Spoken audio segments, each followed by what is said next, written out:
What are you doing? During my husband's funeral, my 5-year-old daughter discarded the $600 condolence money from my sister into the trash can. I exclaimed, "Pick it up immediately! That's something important!" Startled by my voice, my daughter muttered, "This is unnecessary," tears welling up in her eyes. I retorted, "That can't be true." "Well then. Dad wants you to check the contents." Even though my husband was no longer in this world, why was my daughter saying such things? At that moment, I recalled something. Could it be that she was hearing it again? Swiftly, I picked up the condolence money, maintaining a calm facade. After everyone had left, I opened the envelope, and what I saw was beyond belief. My name is Olivia Brown, and I'm a 31-year-old nurse. I have a sister named Elsa, and we've been arguing since childhood. Elsa seems to dislike me for various reasons and takes every opportunity to harass me when our parents aren't looking. I remember once asking her for the reason behind her behavior, and she replied, "You took Mom and Dad away from me." Our kind parents treated both of us equally, but it seems that wasn't enough for Elsa. Despite the constant bickering, things changed when I was 25. I met Richard, a pharmacist, through work connections. Our relationship blossomed smoothly, and we eventually got married and had a daughter. However, Elsa didn't approve and started contacting me just to make snide remarks. "He seems shady and untrustworthy. Definitely going to cheat on you, right? You should break up." Not only did she criticize me, but she also insulted my husband, Richard. Frustrated, I stopped answering her calls. But then she bombarded me with an avalanche of emails. Even after our daughter was born, the stress of parenting made me feel like I was on the edge. Avoiding my sister as much as possible, I visited our parents' house one day. To my surprise, Elsa, who rarely came home, was there. I don't want to deal with this. I thought I'd finish my business and leave quickly. Little did I know that my sister had something devious up her sleeve. "Did you receive my gift?" With a wicked smile, she whispered from behind. "Huh? What are you talking about?" "I sent something nice for your daughter's 5th birthday." "Oh, really? Thanks. I'll let you know when it arrives." Seeing my cautious response, Elsa looked satisfied and muttered, before leaving the house, "My condolences." Wait, what does she mean by that? Then, my husband called me. "Elsa sent a package." It seems like a birthday gift for Emma. "Huh? She hasn't sent anything in the past 5 years." Richard was right. My sister had never sent anything for Emma's birthday or any other occasion in the 5 years since her birth. But there was something unsettling about Elsa's recent behavior. "Feel free to throw it away if it's something strange," I told my husband. He opened the package and said, "Looks like fancy pastries from a famous bakery." For a moment, I thought I was overreacting, but something bothered me. Would my sister really send such treats to Emma? Lost in thought, I remained silent, listening to the voices on the other end of the phone. My husband scolded Emma. "Give it back." And then Emma's high-pitched voice chimed in. "But I can't eat this. It'll upset my stomach." My husband insisted. "That doesn't mean you should throw food in the trash." Meanwhile, Emma continued to sob, repeating, "But..." Upon hearing that conversation, I exclaimed in a loud voice, "Richard! Wait!" and shared Emma's story with Richard. Initially skeptical, my husband seemed to sense something as he listened to my account. He apologized. If you insist, I'll check the suites in my office. Sorry for getting upset. Emma's mood improved after his apology, and she cheerfully added, It's okay, but usually, I take good care of my food. Hearing their conversation over the phone, I felt relieved and ended the call. Later that night, Richard revealed an astonishing truth. When I had it checked at our university hospital, the pastries turned out to contain a potent laxative. I gasped. Are you serious? Someone must have injected it without opening the package. I shuddered, thinking about Emma potentially eating them. Richard reassured me. We didn't notice anything. Emma's vigilance saved us. Agreed. If my sister sends anything else, let's dispose of it without opening it. Filled with fear and anger at Elsa's abnormal behavior, I immediately contacted her. Why did you send something like that? Oh, it arrived safely. How was it? Impressive, right? What do you mean? I didn't eat those pastries. You've gone too far. Realizing her plan had failed due to my words, Elsa muttered, Honestly, you've always annoyed me. You should become even more miserable. Then she abruptly hung up the phone. Is she planning to harm Emma again? Terrified by my sister's words, I discussed with Richard and decided to prioritize our daughter's safety by adjusting our work schedules. Our days were far from happy as we lived cautiously, unable to go out on weekends and keeping the curtains drawn day and night. Whether Elsa knew it or not, she hadn't sent a single phone call or email, leaving me wondering if she'd given up entirely. And in the blink of an eye, 4 months had passed since the pastries incident. On a hot summer night when my guard had slightly lowered, I murmured to myself while putting Emma to bed. Lately, Elsa has been quiet, and our days are peaceful. Just then, my phone rang loudly, and it was the hospital calling to inform me that my husband had been rushed to the emergency room. They said he was in critical condition. I immediately took Emma and headed to the hospital where he had been taken. Upon arriving at the hospital room, I was met with the sight of my husband lying there, seemingly asleep. No treatments or machines were attached to him. The nurse's intuition told me, "Oh, he's beyond saving." The subsequent memories are hazy, and I can't recall exactly what the hospital staff explained to me or how I conveyed the situation to Emma. But one thing remains vivid: the doctor's words. It's difficult to attribute this to an accident. He might have been harmed by someone. What does that mean? I heard Richard collapsed in an alley, alone, with no one around. With a heavy heart, the day of parting with my husband arrived. The venue was filled with hundreds of people, his colleagues, friends, and acquaintances. As I observed the crowd, I couldn't help but appreciate Richard's character and the respect he commanded. It seems that many people are genuinely drawn to him. As I thanked each mourner individually and managed the reception, my sister suddenly appeared. It's been quite a struggle for you, hasn't it? Well, here's $600 to lift your spirits, She said, tossing an offering envelope onto the reception desk. Thank you. I watched her smirk as she entered the hall. After tracking her with my eyes, I glanced down and noticed that the envelope from my sister had vanished. What are you doing? My daughter was throwing the $600 condolence money from my sister into the trash can. Tearfully, she responded. This is something we don't need.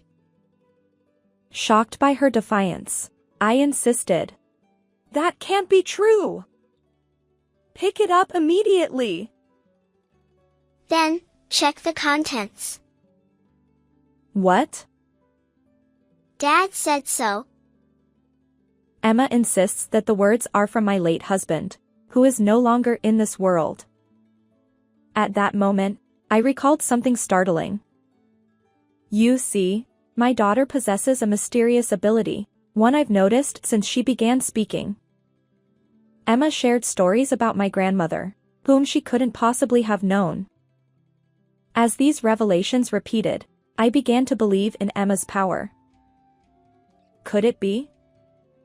Did she hear it again? I quickly picked up the condolence envelope, careful not to attract attention.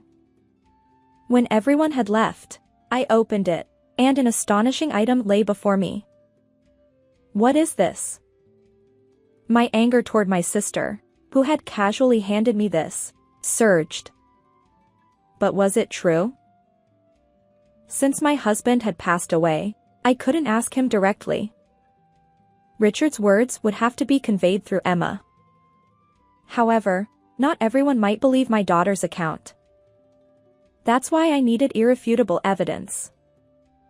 I wouldn't accept that my husband's death was a mere accident. Determined to avenge him, I delved into his past, uncovering truths beyond my wildest imagination. Armed with this evidence, I prepared to cast my sister into hell. 1.5 months later, we held a memorial meeting to remember my husband. We gathered with relatives for a meal. My sister plopped down in front of the food as if she couldn't wait to eat. Despite not everyone being present yet, she grabbed a beer and started eating. Elsa, everyone isn't here yet, so hold off. I came here hungry and ready to feast. Don't nitpick. Suppressing my anger, I took a deep breath and faced her squarely. You're right. It's your last supper, so do as you please. She snapped. What do you mean? You'll understand soon. I'm returning your words verbatim. My condolences. Confused, she stammered. Wait, what are you saying? What do you mean by last? Despite her flustered state, I ignored her and finished preparing for today's main event. Standing before our relatives, I began my address. Today, we gather to honor my late husband, Richard. Thank you all for being here. As I expressed gratitude to everyone present, some of our relatives wiped away tears, perhaps remembering him in his prime. In the midst of it all, my sister continued to devour her food like a famished hyena. Today, in addition to the memorial meeting, we have gathered to alleviate my husband's lingering regrets. I announced. Elsa, who had been engrossed in her meal, suddenly froze at my words. Richard was found collapsed in an alley after a work-related drinking party. The cause was a severe blow to the back of his head. The room fell silent as everyone absorbed this information. Then, out of nowhere, my sister's high-pitched voice pierced the air. Are you playing detective now? Seriously, Richard probably just slipped on the stairs while drunk and hit his head. You're not suggesting someone else did this, are you? My previously silent sister suddenly launched into a rapid-fire monologue. Initially, I thought it was an accident too. But on the day of the funeral, I received something that raised suspicions. I powered up my computer and projected the letter from the condolence money my sister had left that day. The screen displayed the repeated phrase, "Do not take Richard. Do not brainwash Richard. Cast you into hell, cast you into hell, cast you into hell." Amidst the eerie atmosphere, my relatives were left dumbfounded by the disturbing text. However, my sister glared at me with a ferocity that could pierce steel. That's right. This woman stole my Richard. We were dating. Thief! she exclaimed. I calmly responded. No, that's not true.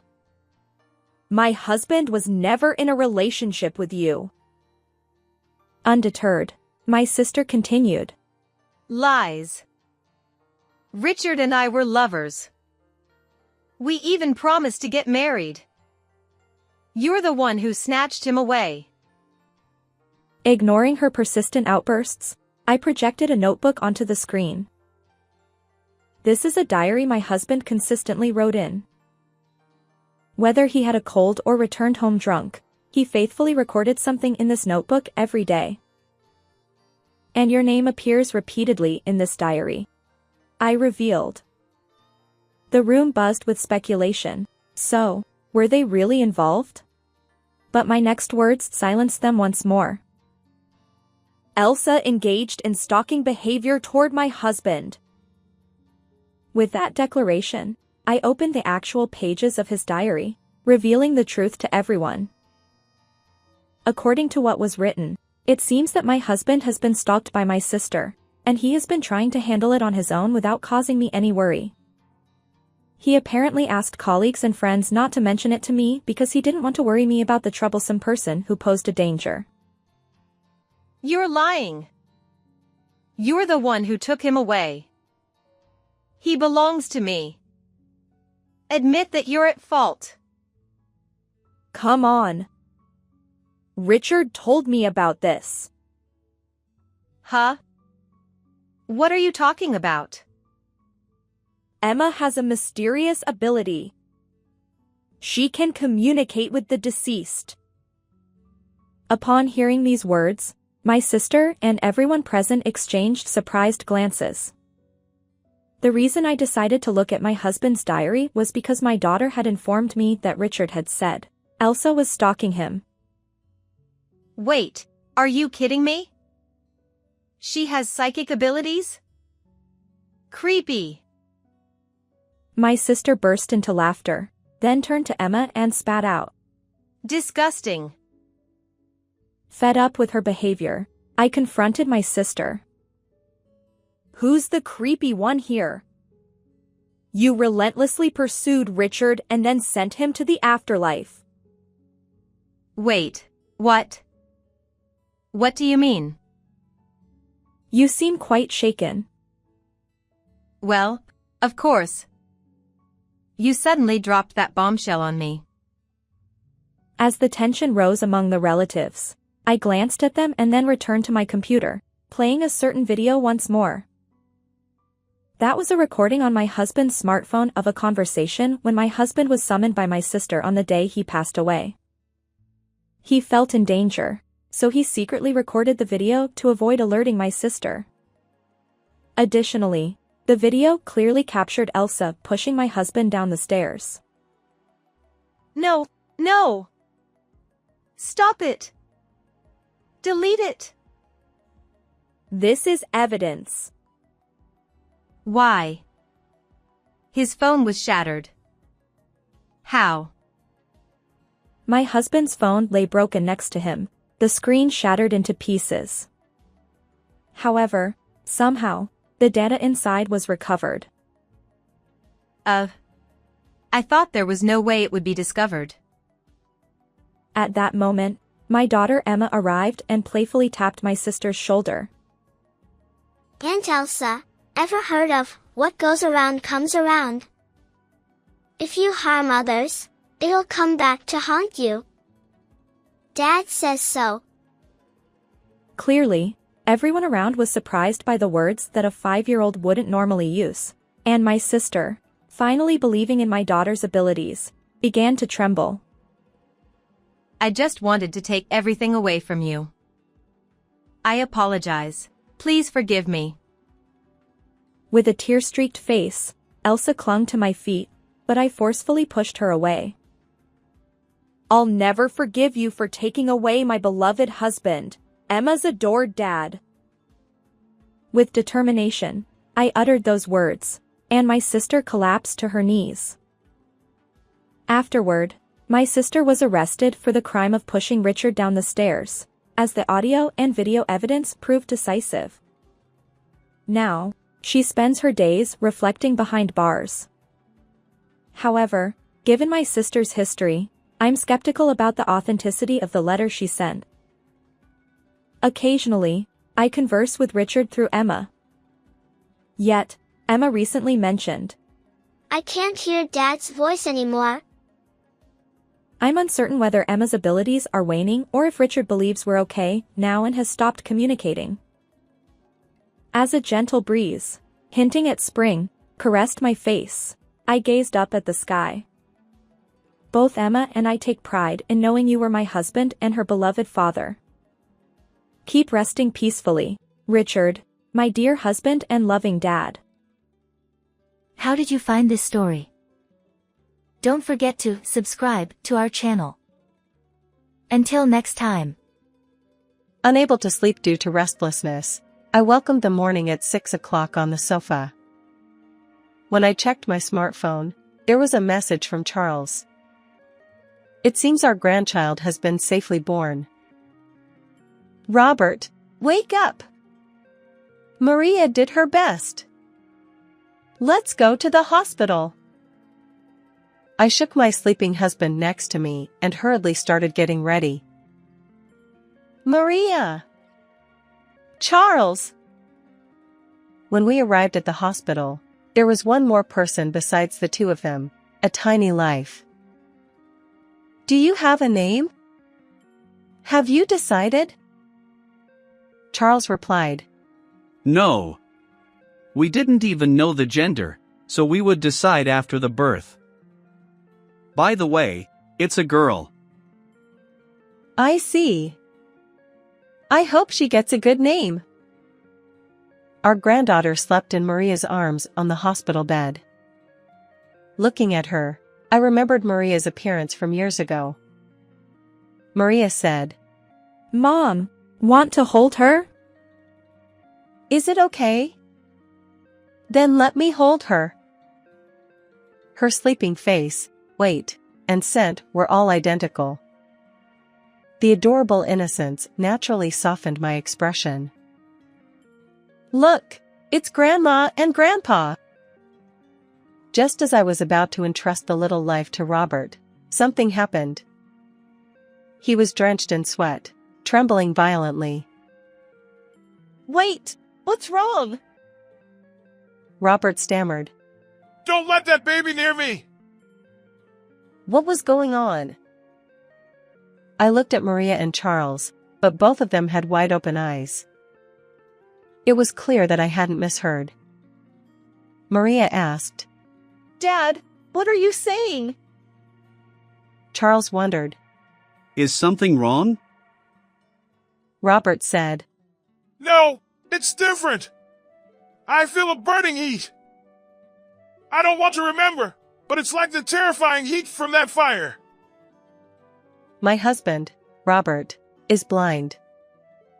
3 years ago, there was a massive fire at the scientific chemical plant where he worked, and unfortunately, he suffered burns to both eyes. Fortunately, his life was not in danger, but since then, Robert has lost his sight.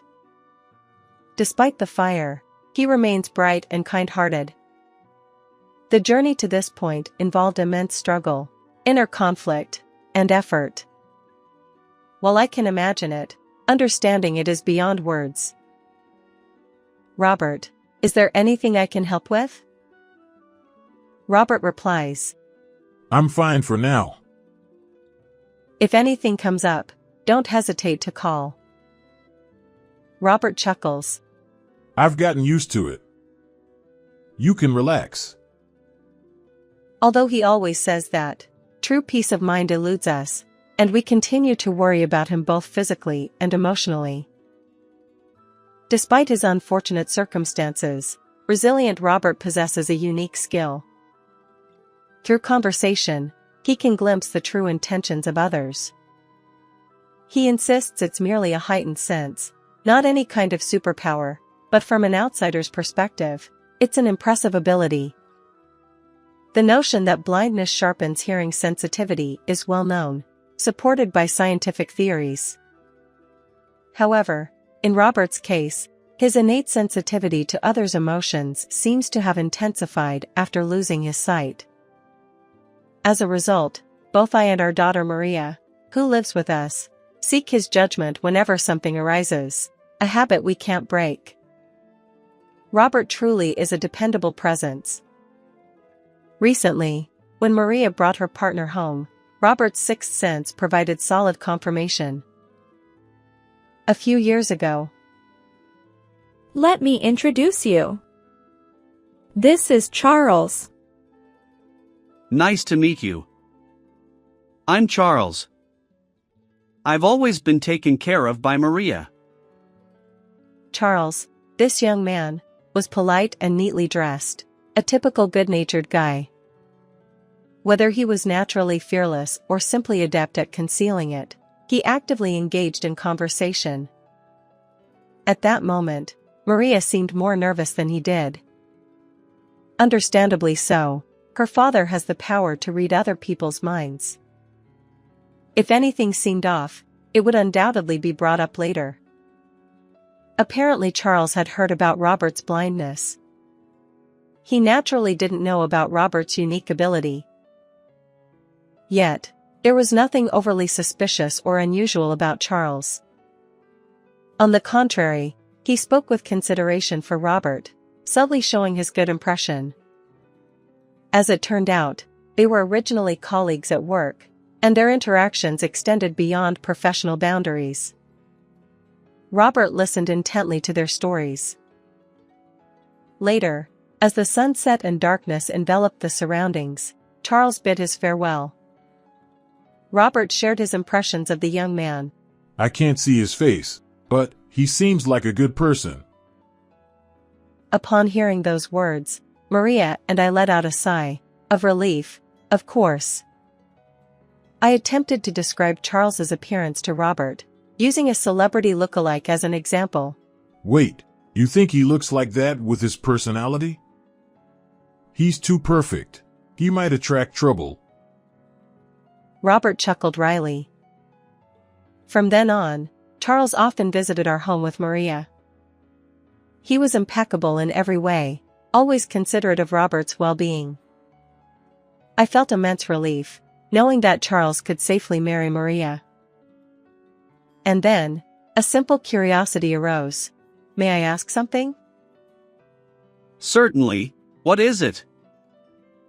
Since you are such a good person, I'd like to know about your parents. If it's okay, could you share? After a brief silence, Charles offered a rueful smile and began to speak. I apologize. I lost my parents at an early age. Oh, that's unfortunate.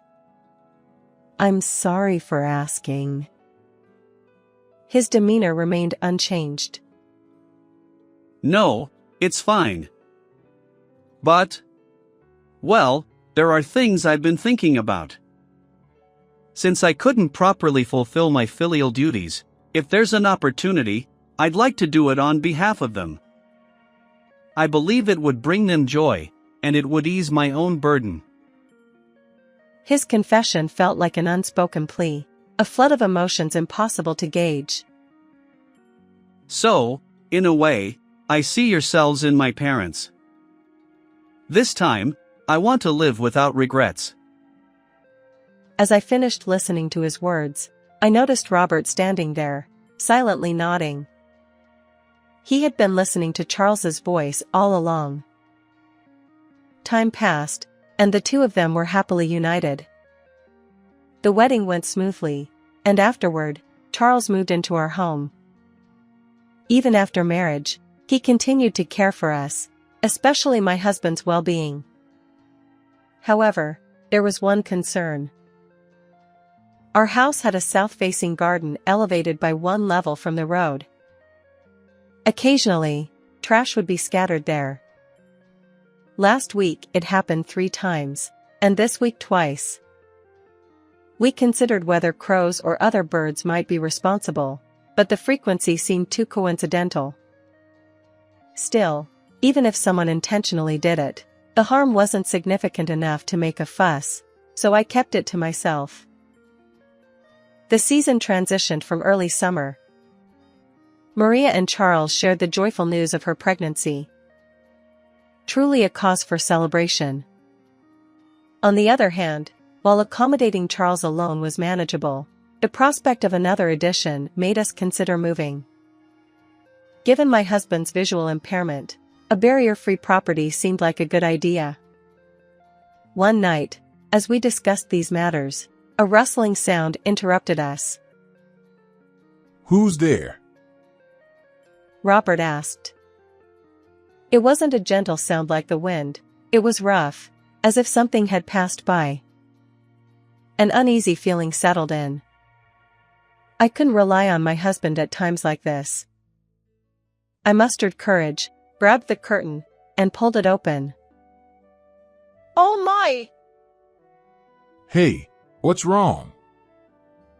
Robert inquired, and in the darkness, we saw a crow's lifeless body amid the lush greenery. That moment, I became certain, the litter in our garden wasn't from birds but from a person with clear ill intent. After contacting the local government to handle the remains, I explained the situation and our suspicions to the three of them. Why didn't you say anything earlier? Robert asked. Until now, it truly seemed like wind-blown trash. The garbage bins aren't far, and I assumed it was bird-related. I replied. Maria suggested calmly, considering our options. Charles agreed, adding that raising the fence might help but wouldn't address the root issue. Robert proposed installing security cameras, and after much discussion, we decided to do just that. About a week after installing the cameras, Maria, now pregnant, discovered trash in the garden once again. Checking the footage, we were surprised to find the culprit identified so easily. The security camera showed a woman with long blonde hair casually tossing a garbage bag with her right hand. Not only her appearance but her face was clearly captured. Maria whispered, I feel like I've seen this person before. Despite thinking hard, she couldn't recall, so we waited for Charles to return. That night, when Charles came home, we promptly showed him the footage. His revelation left us astounded. This person. It's Ms. Brown, my junior. Apparently, she had been pursuing him persistently. Initially, he gently declined, but as things escalated, he revealed Maria's existence and firmly rejected her advances. Given this context, her recent actions weren't hard to imagine. That's why I recognized her. But will the police take action? You know how stalkers can be stubborn. I wondered. Robert reassured us. We have solid evidence. It should be fine. Let's start by explaining. The police took the situation seriously, contrary to my expectations. Thanks to their intervention, the woman named Brown received a stern warning from the police. She was also required to sign an agreement at her workplace, promising not to approach Maria and Charles. Ultimately, she was transferred to another state. It appears that her motive for such actions was indeed harassment. However, there was one unexpected twist. Her ill intent was directed not at Charles but at Maria, the woman who took Charles away from her. It was a case of misdirected anger, to say the least. Nevertheless, our home returned to peace once again. Time flew by.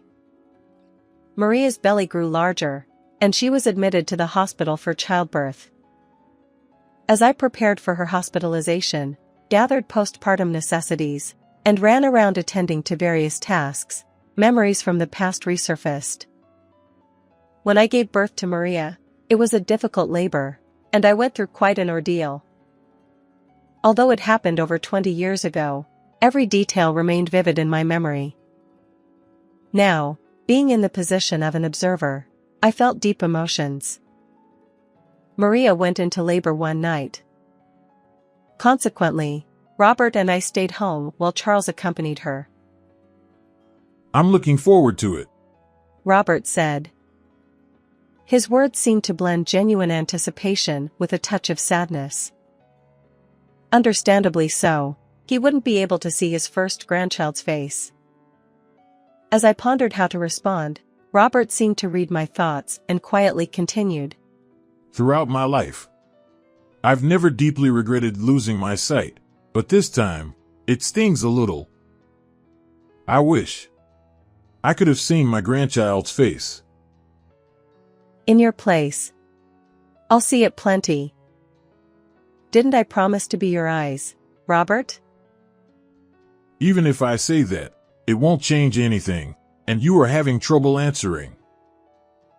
Clearly, he saw through even the smallest details. With this strange ability, I still can't see my grandchild's face. Hey, would you join me for a drink? Certainly. Of course. My abilities are limited, but if sharing a drink can ease his burden, I'll extend my hand. Restless and unable to sleep, I welcomed the morning at 6 o'clock on the sofa. When I checked my smartphone, there was a message from Charles. It seemed our grandchild had been born safely. Robert, wake up! Maria did her best. Let's go to the hospital. I shook my sleeping husband next to me and hurriedly started getting ready. It was a weekday morning, and the hospital seemed quieter than usual. The sparse foot traffic included patients in pajamas heading toward the shop. Amidst this scene, I noticed a shadow that emitted an indescribable sense of suspicion.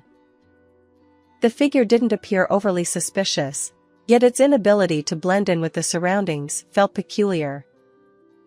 Robert seemed to sense something too. Something feels different. Is someone there?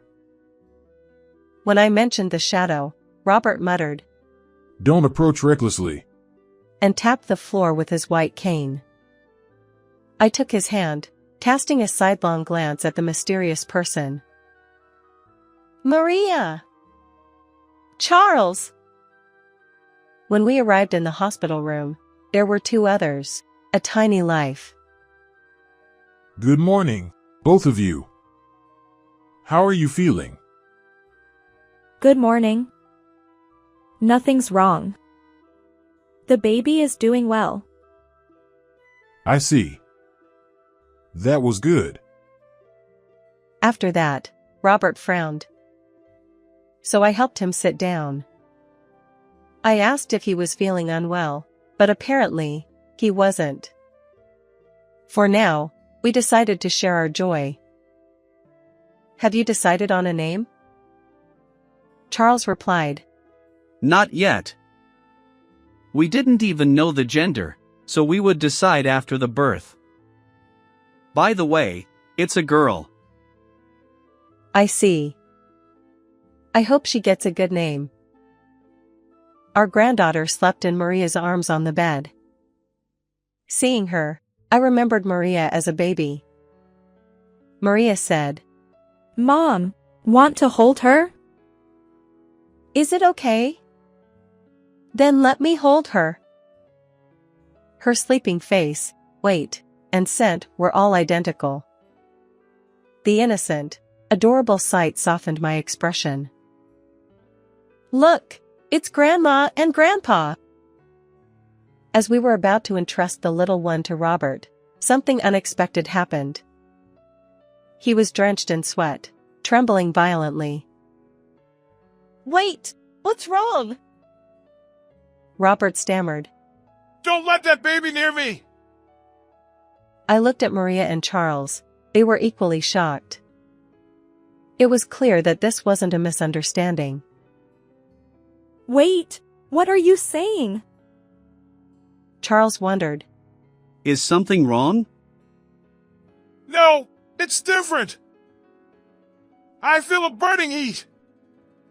I don't want to remember, but it's like the terrifying heat from that fire.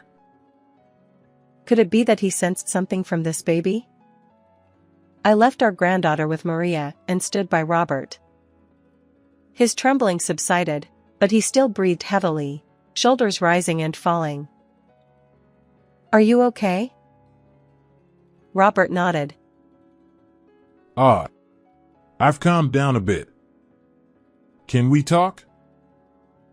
Yes, of course. I followed Robert out of the room to a nearby resting area. Robert apologized for startling me. That baby is fine. He assured. Then he began to explain. I probably picked up on someone's emotions nearby. It was more intense than anything I've felt before. Burning resentment, anger. It was so vivid that I lost my composure. Sorry, the timing was bad. No need to apologize. It's beyond your control. The feelings of resentment and anger. I had a hunch. Ms. Brown, the woman who received a stern warning from the police and was transferred due to her ill intent. Could she be approaching again? I knew the probability was incredibly low, but I couldn't shake it off. Maybe. I started to say, but Robert interrupted. Yeah, it's not impossible. Besides, you mentioned a suspicious person in the lobby earlier. She might still be nearby. Can you search? Understood. I enlisted Charles for the search. Walking around with my husband and Maria wasn't practical. But I didn't want to search alone. So, I asked Charles to accompany me, because he knew Ms. Brown's face well. However, despite thoroughly searching most of the areas accessible to the public, we failed to locate her. We returned to the hospital room, hoping it was just an unfounded concern. Charles reassured us that the hospital was safer, with more people around, and he would stay with Maria. You both should go home and rest, he said. That makes sense. Well then, take care of Maria, I replied. Understood. Oh, and if anything happens, please call, Charles added. Robert and I suppressed our anxiety and headed home. Although I didn't tell Robert, I wished I could have seen our granddaughter's face more clearly. I wondered whether she'd resemble Maria or Charles. What name would they choose for her? Tonight, once again, I'd likely have a restless night. Several hours later, in the evening, Robert uttered unsettling words once more. It's happening again. I feel it, a burning heat. What is this? Apparently, it wasn't a typical hospital-related illness. So, perhaps his mysterious ability was picking up even stronger emotions. The issue lay in those stronger emotions. Currently, there was only one possibility, and it was dangerously concerning. I pondered my next steps carefully. While part of me wanted to call the police immediately, I lacked concrete evidence. Personally verifying the situation could be futile or even life-threatening. Suddenly, I remembered the security cameras. Right. Checking those might provide some evidence. Excitedly, I reviewed the footage, but unfortunately, nothing appeared. Just as I felt stuck, a single ray of light seemed to descend from above. My smartphone vibrated, a message from Charles. Are you okay? Reluctantly, I decided to seek his help. I explained everything truthfully, and he replied succinctly. Understood. I'm on my way. I felt powerless. It was frustrating to be unable to act during such critical moments, even though I knew I wasn't at fault. After about 30 minutes, Charles returned. According to Robert, the sensation of heat was gradually intensifying. If we took his words at face value, it meant that a malevolent force was closing in. We promptly began searching the area around the house with Charles, and I grabbed a mop for self-defense. The sun had fully set, and while not pitch black, it was quite dim, a perfect backdrop for fear. Suddenly, a noise, both Charles and I heard it. It came from the back of the house, unmistakably accompanied by a human presence. I'll check the back. Please contact the police just in case, Charles said. I followed his advice, returned inside, and reported to the police.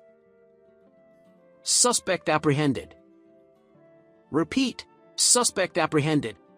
The police confirmed. Unbelievable. Someone had indeed been lurking. The glimpse of her profile left no doubt. It was undoubtedly Ms. Brown, the woman. She was quietly escorted by multiple officers and placed into a police car. According to the police, she had been carrying a firelighter and a lighter. The implications were clear, the worst-case scenario. As soon as I realized we were safe, my legs gave way, and I couldn't stand. Are you okay?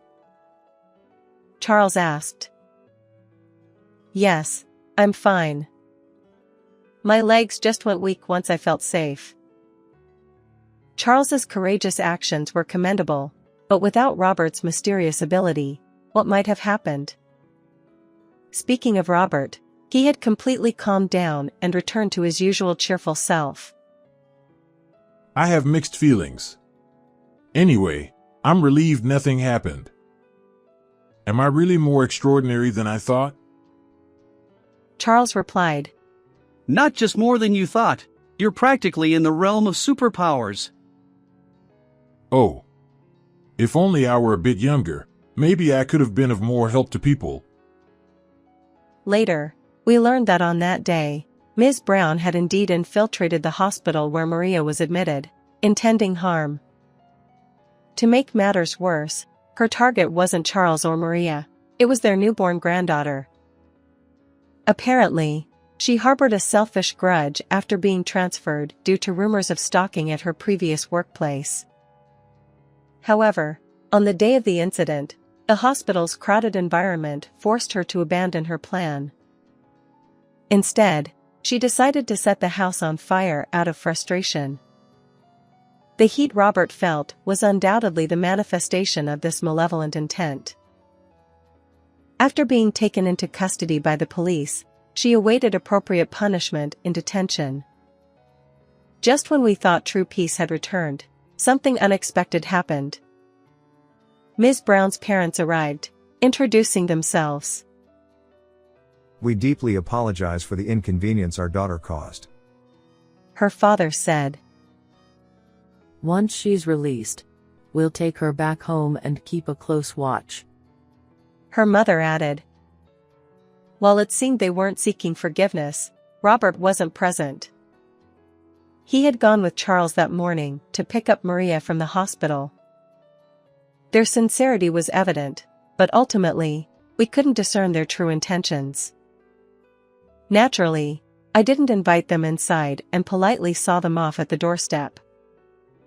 Later, a chilling question arose: why did they know our home's location? Realizing this, I decided to expedite the relocation plans I had been considering. With Maria safely discharged and our family expanded, I candidly explained the situation. We need to move soon, I told Robert. He took the initiative, joining Charles and me to explore various locations, reading the energies around us. Fortunately, we found a suitable home that satisfied everyone. It dawned on me, I hadn't fully believed in Robert's abilities until now. This incident made me wonder if he possessed true superpowers. The new house is a comfortable barrier-free property. Robert, and even our new family member, Karen, will find it accommodating. With this change, I hope Maria, Charles, and I can live here with peace of mind. The threat that once loomed over us has dissipated. I'm genuinely looking forward to starting a new life in this fresh environment. But... Hey, Charles. Can I ask you something? Yes? What is it? Do you need any help? No, not that. I just want to know, do you think it was a good decision for you to live with us? You should be a newlywed, filled with happiness, and now even with a daughter. Well, I've mentioned this before. I wanted to be a good son. I've always longed for a family, so this is... well... it's good. As I struggled to find words, he continued. And also, I'm truly grateful to both of you. Grateful?